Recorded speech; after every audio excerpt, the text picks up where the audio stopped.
and members of the BASA. And first, before I introduce the senator, I have to introduce members of my congregation who chose to join us. Mitch Gerstein, who's one of our vice presidents, and Daylin, who's behind us pouring coffee. She's a past president. She's decided to join us. Rabbi will be joining us a little later on as well. I'd like to thank Senator Daylin Leach, who is here to talk to us about this wonderful volunteer law that Pennsylvania decided to do with the past. And so, the biography of Senator Leach is that Senator Daylin Leach is a former lawyer and professor, has been a member of the Pennsylvania General Assembly since winning his seat in the House of Representatives in 2002. In 2008, he was then elected senator of the 17th District. He has served as minority chairman of the Judiciary Committee since taking office in the Senate. He also serves on the Appropriations, Education, Environmental Resources, and Energy, Labor, and Industry, and State Government Committees. Daylin has quickly become known as the leading progressive voice in the Pennsylvania legislature. He has championed countless important causes, including marriage equality, repealing the voter ID law, environmental stewardship, and redistricting reform and campaign finance reform.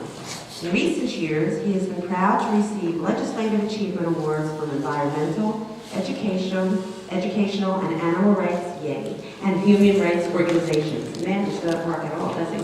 Locally, Daylin is on the board of the Bryn Mawr Film Institute, serves as the chair of the Norristown Farm Park, and a member of the Lower Merion Conservancy and the Philadelphia World Affairs Council.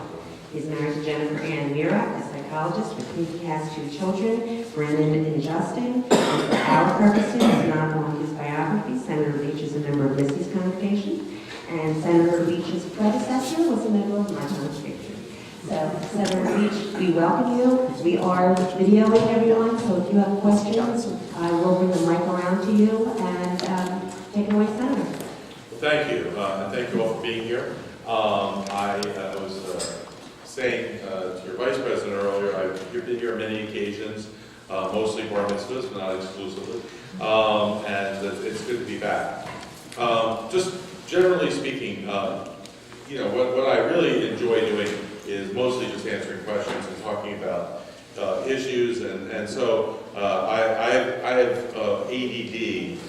My wife's a psychologist, and she tells me, Mike, is this good? Just a little closer. She tells me she's diagnosed me as having ADD and a number of other things. I don't know if anyone knows what the DSM-5 is, but I have that, apparently. In any event, it was always hard for me to just listen to people talk, so that's why I've always been a big fan of the Q&A format. And I'm happy to talk about not only this, but any issue anyone has while I'm here. So feel free to think of a tough question or two and send it my way whenever the mood strikes you. Let me just say a word briefly about this bill, or this is actually a series of bills. It's actually a whole bunch of bills that have been rolled into one. Because there's some things about the bill, there's some good instincts behind the bill. There are, however, some bad instincts that we have as a legislature. And when I criticize things, you might say, well, the bill passed unanimously in the House and passed unanimously in the Senate. Why did you vote for it if you're criticizing something about it? And I'm just, there's certain things, one of the first things I learned when I got to the legislature, an old legislator pulled me aside and said, you've got to pick what hill you want to die on. That was very wise advice, and being the one dude who voted against the Sandusky bills was not the hill that I was going to die on. So, there's certain things you just cannot vote against. You can try to address concerns in committee, but at the end of the day, and the bill did a lot of good things, but there are some problems with it. One of the problems arises from we as a legislature tend to overreact to extreme situations. An extreme situation happens, we pass legislation to correct that. That's usually overbroad in many ways, and it's sort of a panic or a visceral response to a horrible situation or something like that. And I found one good rule of thumb. There's exceptions to this, but generally speaking, any bill that has someone's name on it, Sally's Law, Frank's Law, always a bad idea. Okay, almost always a bad idea. I remember when I was a freshman in the House, there was a guy on parole who committed a heinous crime, and so at the time, Governor Rendell which was, again, created all kinds of problems and swept up a whole bunch of people who were not necessarily appropriate. The thing about Act 153 is that, again, the instincts are good and some of the policies are good, but specifically with regards to the background checks. I feel like there's somewhat of an overreaction on the background checks. And as of July 1st, well, the other thing about legislation is it's often vaguely worded and subject to interpretation.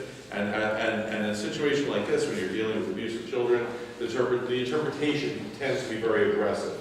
So as of July 1st, there's a whole bunch of people who have to be given background checks.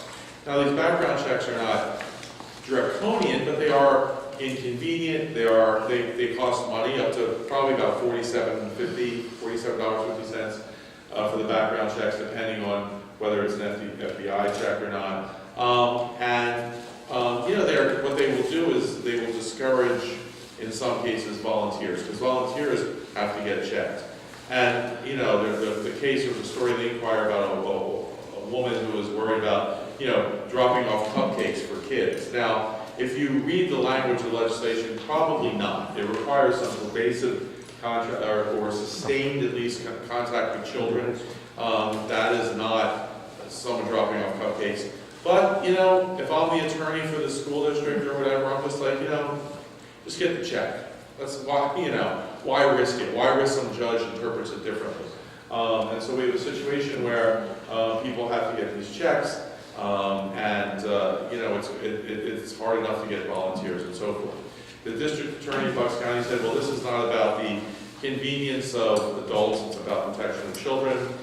I would like to see some empirical data, which does not yet exist, as to how much protection we're getting for this. I think certain things are more effective than others.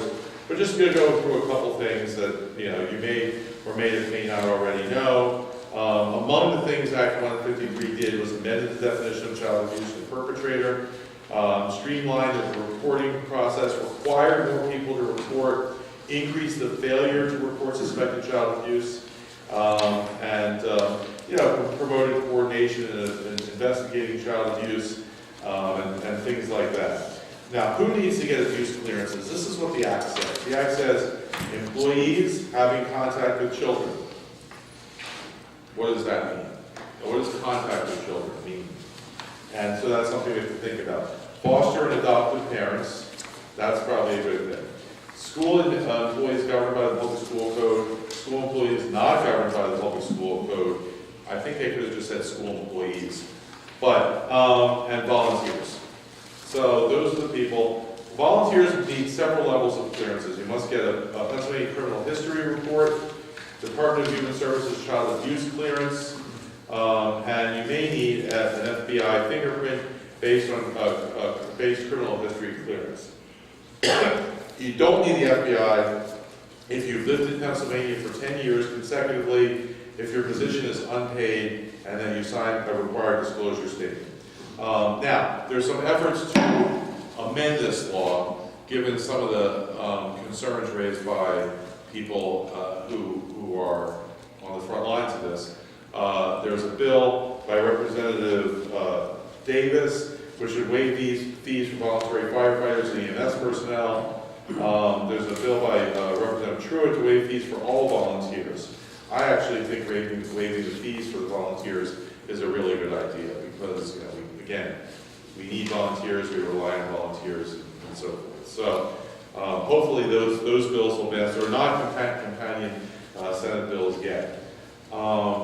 So how do I, and you may have seen this is put out by the Department of Human Services, but how do I determine who in my agency or organization needs clearance? Well, they have to be an adult. Then you have to decide if they're responsible for the welfare of a child. Are they acting as a volunteer in lieu or on behalf of a parent? That would trigger clearances. And then you have to consider whether the volunteers direct contact with children because they provide care, supervision, guidance, or control of children, or have routine interaction with children. None of these terms is defined in the statute. So that will be defined through case law and through regulation. With regard to routine interaction with children, they recommend that you consider volunteers' role within the agency as the contact with children regular, ongoing, is that integral to the volunteer's responsibility. You know, someone even said that a legislator, like when I go into a school and I give out, I go into schools and I read to kids and I give out awards to kids and I do things like that, that I may have to get volunteer checked. And I also have to get volunteer. I am going through a background check now. I jog occasionally at the Valley Forge Military Academy track, which is around the corner from my house in Upper Marion. They said if I wish to continue to jog there, I need to get clearance. I have to go through child abuse clearance, criminal history clearance. Apparently they're concerned that I could assault one of the cadets while I'm jogging. This seems like an unlikely scenario in that the cadets are large and armed. And that, I'm not really at my most energetic after a jog. So, but nonetheless, I had to fill out all the forms, I have to go through all of this just to be able to jog on a campus, on a high school campus track. So, that's how their person has interpreted this. So it can get a little bit extreme. So that's the rough outline of where this is. People ask me my advice on what to do and how to get. I am a lawyer, but I don't give legal advice anymore. But what I would say is that you talk to your counsel and see what they say. My guess is that lawyers, being who they are, will probably urge a more aggressive approach than probably is even necessary. So, obviously the Sandusky thing was a horrific thing, but it's a rare thing. I mean, the reason Sandusky was such a huge story was because it was an unusual situation. And I wonder all the time about, it's not just, sexual abuse, but about the prevalence of all of these risks to children. When I was in first grade, I lived on North Broad Street, Philadelphia, Broad and Albany, if anyone knows that area. I went to a place called the Good School, the House School, and Julia Ward Howe Elementary. And I would walk out of I specifically at Broad and Champlain, so I would walk out, Broad and Spencer. I would walk out of my house by myself. I'd walk 5 blocks down Broad Street in first grade, 6 years old, make a left, go to the house school, come back out, walk 6 blocks down Broad Street by myself, alone. And I did this every day. And with my kids, I would not let them play in the front yard unless I could see out the window, when they were younger, when they were that age. And so I don't know if it's because the world is a much worse place, but I mean, the idea that to let my kids walk down Broad Street every day by themselves would be insane to me. But that's what we did, so I don't know if the world's a less place, or just because we hear things, because of social media and 24-hour media, we hear things more. But, certainly the standards of what's acceptable conduct and so forth have changed. So with that, I'd be happy to take any questions anyone has. If there's a real technical question, my expert, John, too, is here, my issues director. And again, if there's any other issue you want to ask about, I'm happy to talk about that as well. Yes. Sure. My question is about the definition, or close to, of routine interaction. Through our synagogue, we have a number of people that come in that are there that are near children, that our facilities might go into the classrooms with children, but they're not necessarily interacting with the children, and I'm trying to see where we have to go with that. If I were a lawyer, hypothetically, and advising you, I would ask you questions such as, when you say they're not interacting with the children, is that always the case? Is there incidental contact? Is there occasional contact? Is there something, Not supervisory, but they're definitely contact. Look, let's take a worst case scenario. Someone works for the school, they're not directly interacting with children, they're painting. kid comes up and says, "Where's the bathroom?" And he says, "I'll show you." He takes him to the bathroom. Something happens. All right, you don't want to be liable, you know, for that. So, you know, it sounds extreme, but it's, you know, it's a difficult situation. Taking that further then, so then, I'm sorry, so if you hire outside painters to paint your property, that's not volunteer.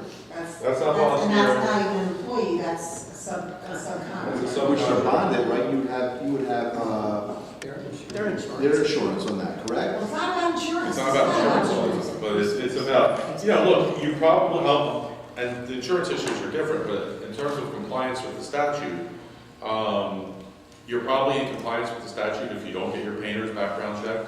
But if they're gonna be there for a few weeks, I mean, I'm just saying, it might be, you know, because the statute has not been interpreted.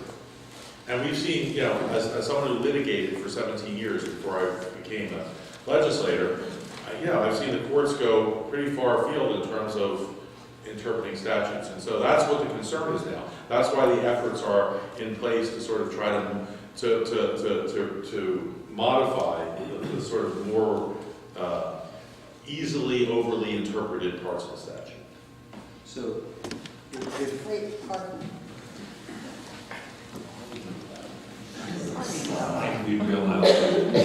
I'm going to follow up with that question. If I have some of my custodial services are contracted out, then it probably would be a pretty good idea in the contract to require that the contractors have these clearances.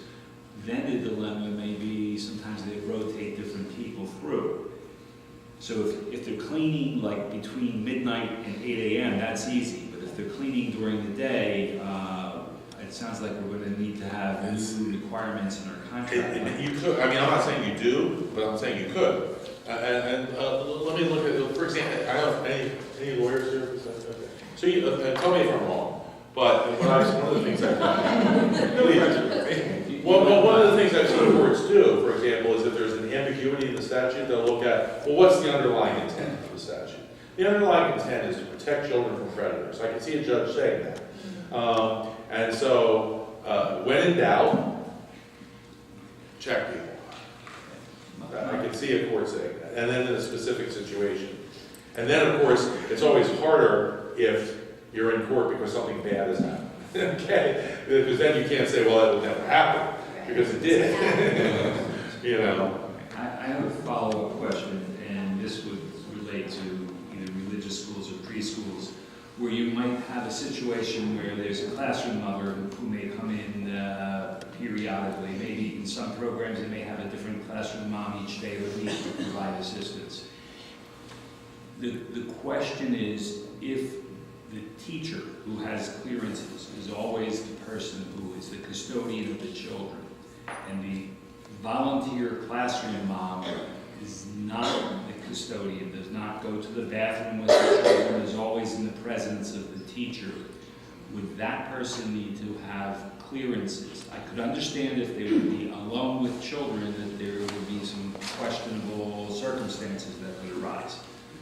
But if they're always working in a team with a teacher who has clearance, would that person be considered to be someone who has custody of the children? Well, my first question would be, suppose the teacher gets sick and has to go throw up. It's a good question. Is the kid left alone with the volunteer?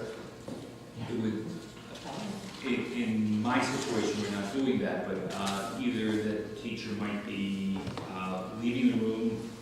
For whatever emergency. It could happen, or in some schools, they might bring in someone else. I don't know. Look, I mean, the odds of this ever becoming a legal issue for you are very low if there's never any problem. And so if you feel that you have enough redundancy in the system or whatever to make sure that no one who's unchecked has ever loaned a child, you'll probably be okay. So then bringing cupcakes in for your kid's birthday is pretty safe. Well, that's the one that was in the paper. That was the one in the paper. That was the one in the paper. And you know, when you're talking about hypotheticals like bringing in cupcakes or a legislator presenting a Student of the Year award. That's pretty extreme. I mean, that's, you know, and beyond that is people who just don't even go to the building. Like, does Ryan Howard have to get checked, you know, probably not, because he doesn't come to your school. You know, I mean, there's not much room between the mom dropping off the cupcake or the legislator dropping off the award. There's not much stage, there's not many stages beyond that. So if we're talking about those as hypotheticals that we have to ponder, it's probably an overbroad law, it's, you know, but because the language of the statute, again, suggests, again, this is what the Department of Human Services put out, is the contact with the children regular, ongoing, or integral to the volunteer responsibilities. That sounds like it gives you more room, but it's not entirely clear. Thank you.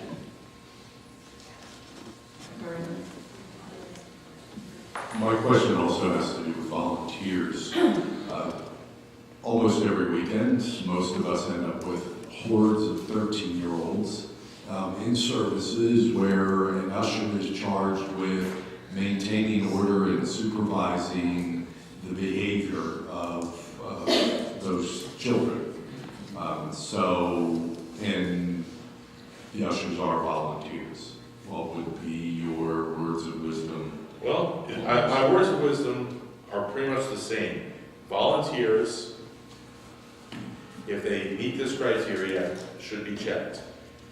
If they don't quite meet that criteria, but there's a chance that they could be alone with children, it's probably prudent, given the lack of common law fleshing out of this statute, it'd probably be prudent, if possible. I mean, not be possible. I mean, if you have like different volunteers every weekend, and you don't know who's going to show up, you know who's going to, you know, it's going to be very logistically difficult to be like, okay, wait. Now, were you checked? You know, how about your wife? Was she checked? I mean, it's going to be very difficult. All I can say is do the best you can. I mean, I think if you are reasonably prudent and intelligent, thoughtful about this, you'll probably be fine. Yes.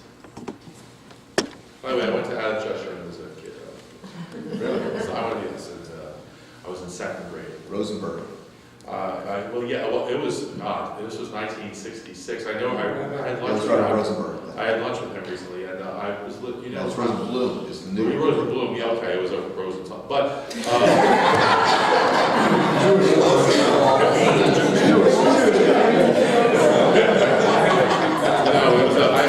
How long have you been there? 50 years. Really? As executive director, only 6. No, there was a family called the Cohens. Let me help you. I realize how stupid that was when I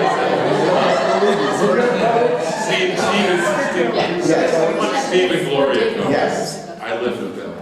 Oh. I was their foster child. Oh, really? Wow. Anyway, I'm sorry. And you're still able to do this? The It'll be in my book. She was very nice. Rosenberg, Rosenblum, I'm Rosenthal. Of course you are. So my question is about parent groups. We have, on Thursday afternoons during the winter, we open up one of our auditoriums as play space for families to come in with their own children. Sometimes parents will come in with children of their friends and neighbors, and they're watching each other's kids. Is that something we're responsible for? There's no staff people involved in this. It's pure parents with their own children or with the children of friends. So they're not volunteers, they're parents. Yes. I don't think the statute covers parents. Parents are not required to be checked. Now, parents, maybe they should.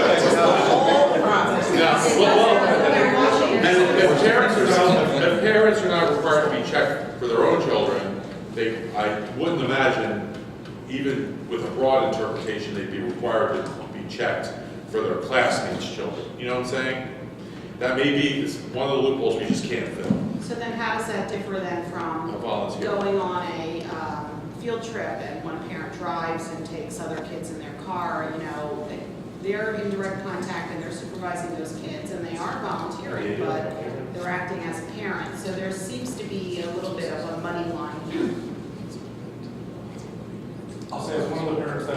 takes kids on those field trips, I'm often put in charge of kids that are not my kids' friends. But if you're an employee, then that's. No, but I'm saying as a parent, not as an employee. You can't separate that. Yeah. You're working for This the is not- organization, you're an employee. No, I'm saying No as matter a what. parent, I take kids on field trips. Right.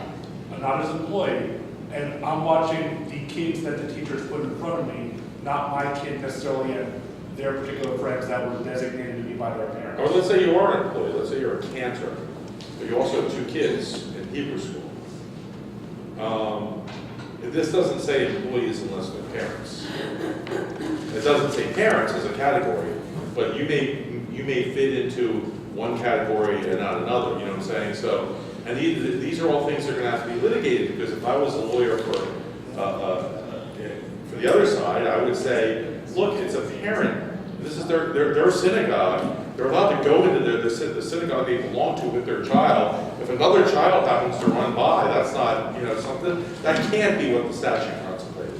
But that will probably be litigated. But then, you know, we can't wait for litigation to decide what we're gonna do as a congregation. So we have situations where we have youth groups that come together, and there's a youth group advisor there, but there are parent chaperones. So it seems to me that, you know, what are they? Are they parents, or are they volunteers? Are they, you know, are they responsibility for other people's kids? What is that? I'm gonna hand you the State Department's guidance. That's my best answer to that question. Is this the same thing that we have? Oh, you might see, I'm not sure. No. May I make copies of this? Yeah, you have It that. looks like the same thing. It might be something. Oh, it is. Yeah, Yeah. so you have, I mean, I can't promise you how every case will